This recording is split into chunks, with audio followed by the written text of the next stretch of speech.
Treasure Island by Robert Louis Stevenson. Chapter 21. The Attack. As soon as Silver disappeared, the captain, who had been closely watching him, turned towards the interior of the house, and found not a man of us at his post but Gray. It was the first time we had ever seen him angry. "Quarters!" he roared, and then, as we all slunk back to our places, "Gray," he said, "I'll put your name in the log. You've stood by your duty like a seaman. Mr. Trelawney, I'm surprised at you, sir. Doctor, I thought you had worn the king's coat. If that was how you served at Fontenoy, sir, you'd have been better in your berth." The doctor's watch were all back at their loopholes. The rest were busy loading the spare muskets, and everyone with a red face, you may be certain, and a flea in his ear, as the saying is. The captain looked on for a while in silence. Then he spoke. "My lads," said he, "I've given Silver a broadside. I pitched it in red hot on purpose, and before the hour's out, as he said, we shall be boarded. We're outnumbered. I needn't tell you that, but we fight in shelter. And a minute ago I should have said we fought with discipline. I've no manner of doubt that we can drub them, if you choose." Then he went the rounds and saw, as he said, that all was clear. On the two short sides of the house, east and west, there were only two loopholes. On the south side, where the porch was, two again, and on the north side, 5. There was a round score of muskets for the 7 of us. The firewood had been built into 4 piles, tables, you might say, one about the middle of each side, and on each of these tables some ammunition and 4 loaded muskets were laid, ready to the hands of the defenders. In the middle the cutlasses lay ranged. "Toss out the fire," said the captain. "The chill is past, and we mustn't have smoke in our eyes." The iron fire basket was carried bodily out by Mr. Trelawney, and the embers smothered among sand. "Hawkins hasn't had his breakfast. Hawkins, help yourself, and back to your post to eat it," continued Captain Smollett. "Lively now, my lad.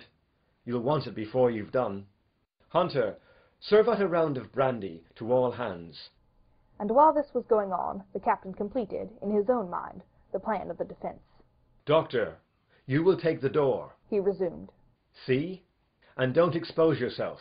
Keep within and fire through the porch. Hunter, take the east side, there. Joyce, you stand by the west, my man.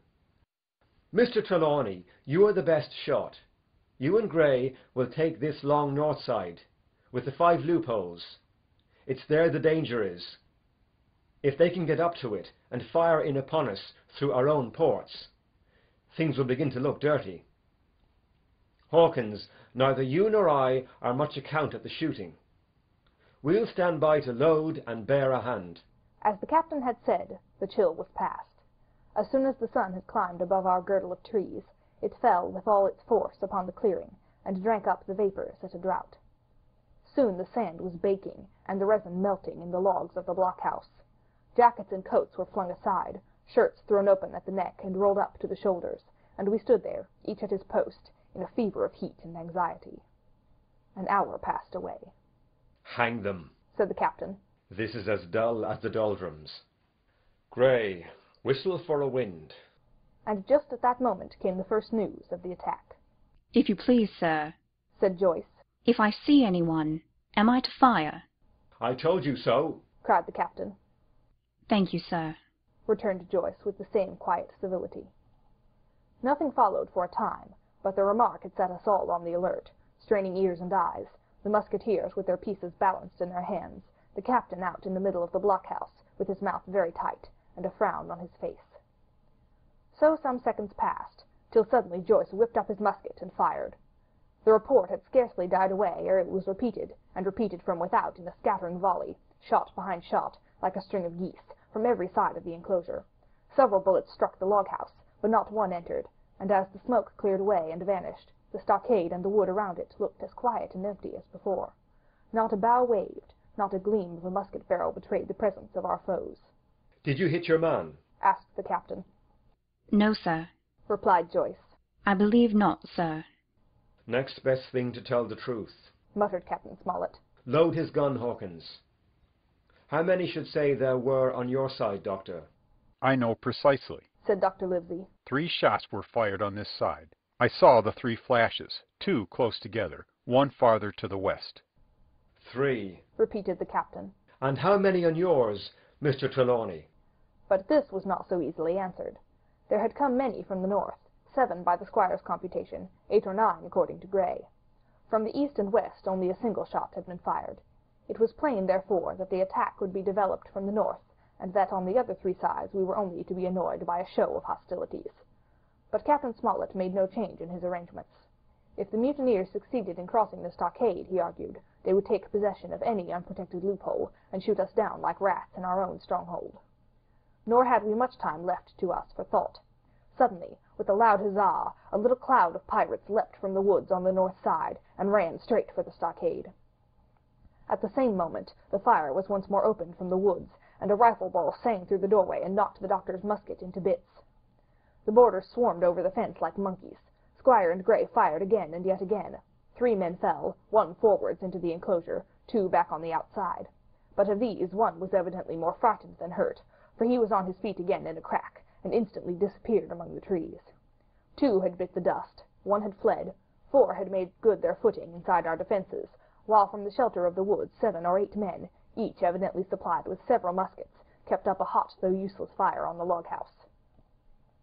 The 4 who had boarded made straight before them for the building, shouting as they ran, and the men among the trees shouted back to encourage them. Several shots were fired, but such was the hurry of the marksmen that not one appears to have taken effect.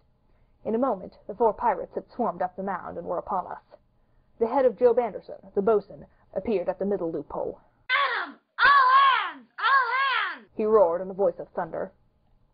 At the same moment, another pirate grasped Hunter's musket by the muzzle, wrenched it from his hands, plucked it through the loophole, and, with one stunning blow, laid the poor fellow senseless on the ground.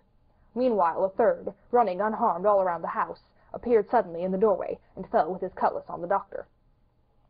Our position was utterly reversed.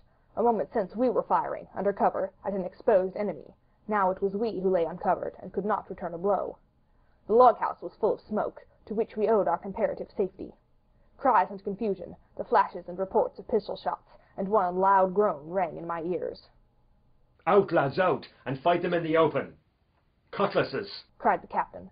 I snatched a cutlass from the pile, and someone, at the same time snatching another, gave me a cut across the knuckles, which I hardly felt. I dashed out the door into the clear sunlight. Someone was close behind, I knew not whom. Right in front, the doctor was pursuing his assailant down the hill, and just as my eyes fell upon him, beat down his guard and sent him sprawling on his back with a great slash across the face. Round the house, lads, round the house, cried the captain, and even in the hurly-burly I perceived a change in his voice. Mechanically I obeyed, turned eastwards, and, with my cutlass raised, ran around the corner of the house. Next moment I was face to face with Anderson. He roared aloud, and his hanger went up above his head, flashing in the sunlight. I had no time to be afraid, but as the blow still hung impending, leaped in a trice upon one side, and, missing my footing in the soft sand, rolled headlong down the slope. When I had first sallied from the door, the other mutineers had been already swarming up the palisade to make an end of us. One man, in a red nightcap, with his cutlass in his mouth, had even got upon the top and thrown a leg across. Well, so short had been the interval, that when I found my feet again all this was in the same posture, the fellow with the red nightcap still halfway over, another still just showing his head above the top of the stockade. And yet, in this breath of time, the fight was over, and the victory was ours. Gray, following close behind me, had cut down the big boatswain ere he had time to recover from his last blow. Another had been shot at a loophole in the very act of firing into the house, and now lay in agony, the pistol still smoking in his hand. A third, as I had seen, the doctor had disposed of at a blow. Of the 4 who had scaled the palisade, 1 only remained unaccounted for, and he, having left his cutlass upon the field, was now clambering out again with the fear of death upon him. Fire! Fire from the house! cried the doctor. And you, lads, back into cover. But his words were unheeded. No shot was fired, and the last boarder made good his escape, and disappeared with the rest into the wood.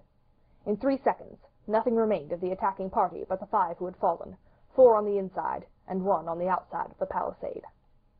The doctor and Gray and I ran at full speed for shelter. The survivors would soon be back where they had left their muskets, and at any moment the fire might recommence. The house was by this time somewhat cleared of smoke, and we saw at a glance the price we had paid for the victory. Hunter lay beside his loophole, stunned. Joyce by his, shot through the head, never to move again, while, right in the centre, the squire was supporting the captain, one as pale as the other. "The captain's wounded," said Mr. Trelawney. Have they run? Asked Mr. Smollett. All that could, you may be bound. Returned the doctor. But there's 5 of them will never run again. 5. Cried the captain. Come, that's better. 5 against 3 leaves us 4 to 9. That's better odds than we had at starting. We were 7 to 19 then, or thought we were, and that's as bad to bear. Note: the mutineers were soon only 8 in number, for the man shot by Mr. Trelawney on board the schooner died that same evening of his wound, but this was, of course, not known until after by the faithful party. End of note. End of chapter 21.